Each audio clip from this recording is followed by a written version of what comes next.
friends. Welcome to Race to Rise podcast, a place where we discuss bite-sized wisdom nuggets with easy-to-follow practices to live a better life.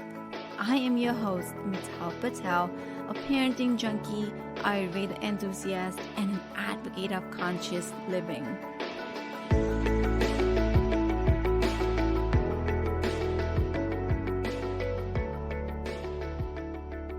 Recently, I did a study and a survey about the biggest parenting challenges that we've been facing for the last 2 years.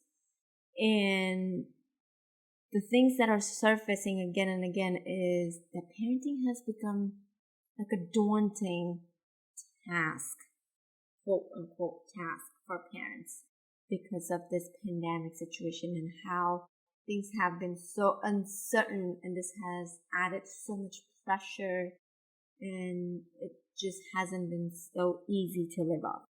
And so today I want to share top 5 parenting challenges that even I have personally experienced. And I'm also going to share what can we do to, of course, not get rid of it, but how can we manage it, or how can we, have a transformation even in these situations, even in this pandemic. But before I say anything, I really want to share that you are all amazing. And you are all doing the best as you can with the best resources that you have and with the support that you have. And I really see you. I see you working hard. I see you doing everything that you can. And I really see you to survive. But together, we're going to go from surviving to thriving mode. And without taking a further ado, let's look into the 5 biggest top parenting challenges that I have noticed. Number 1 challenge is lack of time. Now tell me you are with me without telling me you are with me, right? It's one of the biggest challenges faced by parents today. It's just lack of time. In 24 hours, we all have 24 hours, but when you are a parent, right, you have to juggle between so many duties. You have to wear so many hats. You are going through so many roles in a day. Like in 1 hour, you are a chef, and the next hour you have to manage your office work, and the next hour you are doing your dishes, taking care of the household chores, or being the nurse for your child, or there's just so many, being the cab driver, taking them from one place to another. There's just so lot to handle in one day. And so due to increased parenting stress and all this pandemic making everything uncertain, and the kids are not having that freedom to go out, it just has become so hard. But you know what? It is what it is. Has been my favorite phrase that I have been telling myself. It is what it is. Okay? What can I do next? What is it that it's in my control? So like last week, how we discussed about those habits, where one of the habit was to not getting distracted by what we can't control and rather focusing on what we can.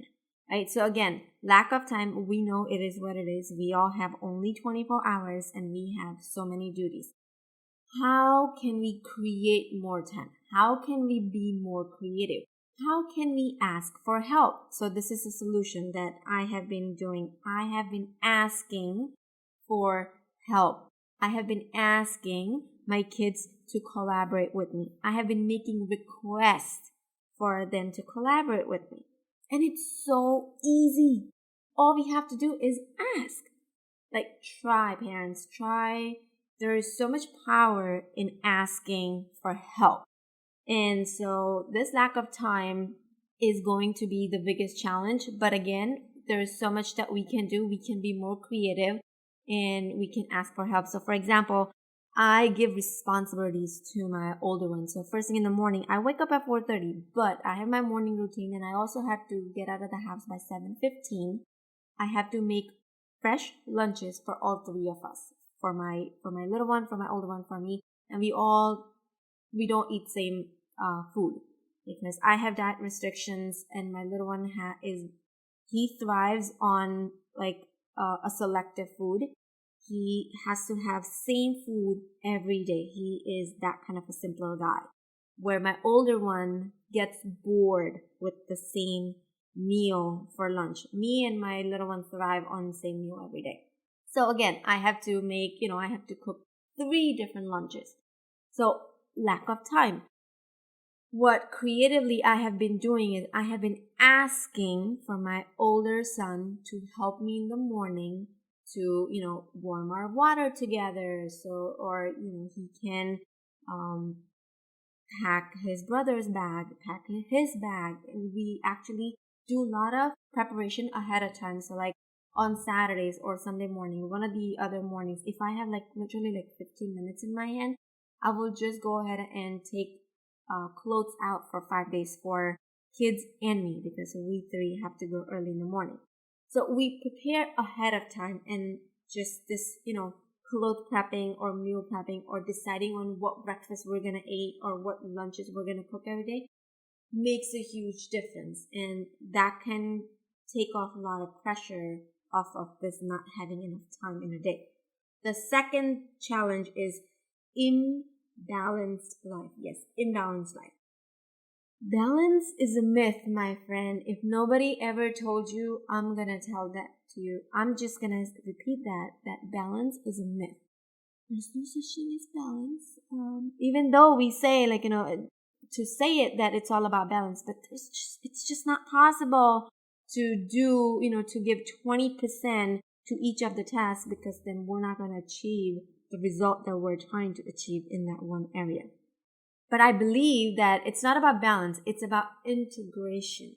Right? It's about how can I integrate my dream life or, my dream projects into my day-to-day life. It's about integration. It's about how can I focus on my family, prioritize my family life or health or, career.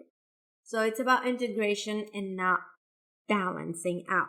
So one of the things that I really like to do is creating buckets. So like I have 4 buckets. And this is like, if you have a to be, to do, or goals, if you're one of those kind of a person, you would know my lingo right now. It's about creating buckets. So we all, according to, Vedic scriptures, every human being, we have 4 goals in our life, right? Not talking about the small goals, like our dreams and stuff. I'm talking about the 4 major goals. One is about pleasure, which you get in that bucket. It's all about family relationship or, fun and recreation. It's that. The second bucket is career. It's about what, the work and the finance life. The third one is purpose, dharma. What is my purpose? So service, and making impact. And the fourth bucket is liberation. That's about self-actualization. So these are my 4 buckets, and I make sure that I am doing, something for each of my bucket. And these 4 buckets are my priority. So like, for example, liberation, right? That's one of the goals. Self-actualization is goal.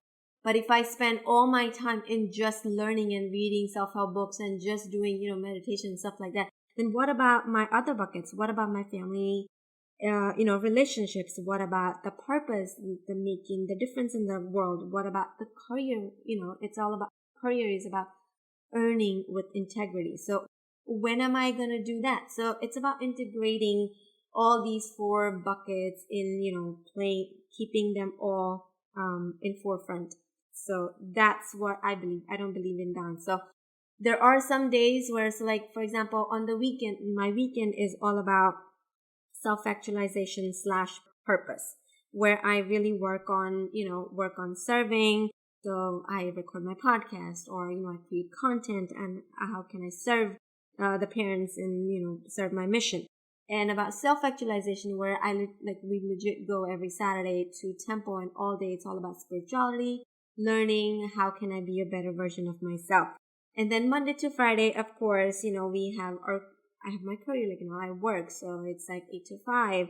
And then family relationship, I have one-on-one time on a daily basis with my kids. So, and we have family time. So it's all about it's all about bringing them all together, and not so much about balancing everything, like, oh, let me give 20% of this, 25% time for this, 25% of time to career, 25% to, no, it's about breaking it down. So try it out, and it actually really works. But again, reminder, what works for me might not work for you, and what works for you might not work for me. So there's no harm in trying. And the third biggest challenge is excessive use of gadgets and stimulating toys. Yes, this is so major. I mean, you just won't find a single day for kids nowadays where they don't get to use gadgets to play games, phone, it's an iPad, laptop, anything. There is screen involved in their life. I mean, nowadays, even the school, like my 11-year-old actually has his own Chromebook that he has to use it in school, and he has to do his homework in it when he comes home. So like screen is just like it just has been a part of their life. So now, how can we be creative and minimize, if we know that screen has been part of the school life now, how can we be creative and minimize the screen time on the other side to let loose? So like maybe, bringing some activities or board games. I don't know, be creative. Like, so in my household, I really believe in one of the fundamental that if I don't want my kids to do something, I just don't bring that object in the house. So my kids don't own an iPad or tablet. They just don't own it. We just don't have it. We have a TV, but we have allowances. We have limits. I believe in having healthy boundaries. I believe in having healthy limits instead of me taking them their privileges of it. But I don't even have to go that far because I just never bought them iPads. Or my 11-year-old, he's in 6th grade and all of his peers have phones. He doesn't own a phone. He has like a phone, but it's only to read his ebooks because he sometimes likes to read ebooks, and so he gets the online library where he can get whatever books he wants, with the flip a button. And so it's about, if you don't want to give them excessive gadgets, then just don't bring it. But again, I'm not saying because when we parents are in surviving mode, we can just, not need, but we can use that as a support. So like, for example, half of our September, we were self-quarantined all because of COVID. I had COVID, my mom had COVID. So we were quarantined. And because I was gone from, I had to be in one room, I couldn't be there to spend that time with them because we can't go outside. So I couldn't be creative with them. So I had to allow them to use screens. I had no choice, but they had TVs to watch, and they had games. They had PS4s and the PlayStation, whatever, to play on, right? But when we're in surviving mode, I understand. But when we are in the thriving mode, and we can always go from surviving to thriving and thriving to surviving, it's always vice versa. There's no linear line. Life is not linear, my friend. It's all about up and down, right? It's just like the EKG that we get for heart. If the EKG comes out linear, that means you're dead, right? You have to have up and down in order, and ups and down of life shows that you are alive and you are a human being. So again, when it's possible, just, work on that healthy boundaries for gadgets. And another thing is stimulating toys. So we have stopped purchasing the toys that create sounds, that have noises. I feel that, I have noticed that it stimulates my little ones, and it just stimulates his nervous system, and he has hard time then, and he gets into the aggressive phase. So if I really don't want him to go into that phase, I would rather not purchase such things, because they're just not gonna go and buy themselves, right? It's about us. Especially the early stage of childhood, is the parents who makes the choice, who literally is responsible for nurturing them, right? We're responsible for nurturing them. So just don't get the stuff that you don't want them to use, right? So let's move on to the next biggest challenge. It's aggressive behavior. And this actually ties down to the previous challenge. The aggressive behavior is coming, believe or not, coming from the added social media, the added TV show. Our senses are so overloaded with the gadgets and the screens.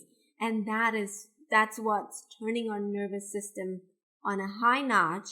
And our nervous system can only handle so much at the same time. And again, our senses, right? Our sensory load is so overload, which turns into the aggressive behavior.